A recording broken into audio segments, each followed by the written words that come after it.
El Shamrock Rovers rebia aquest vespre el Galway United al Tallaght Stadium en un partit que, a priori, mirant la classificació, uns a la part alta i els altres a la baixa, hauria d'haver estat força desequilibrat.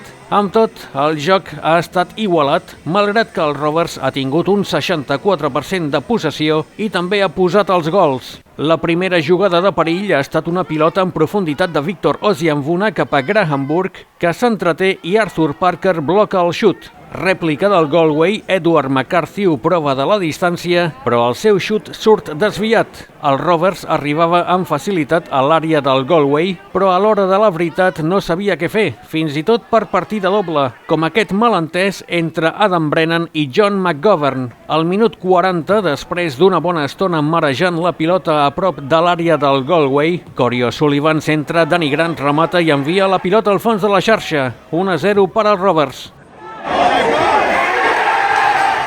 A la segona part ha continuat la mateixa tònica, tot i que el Galway ha estirat línies i ha disposat de més ocasions, com aquest xut de Tuardek, que passa molt a prop del pal. Ara a l'altra porteria, Burke, que ho prova, però el seu xut surt lleugerament desviat. Killian Browder serveix de banda, Matty Wolf xuta de la distància i la pilota toca el travesser.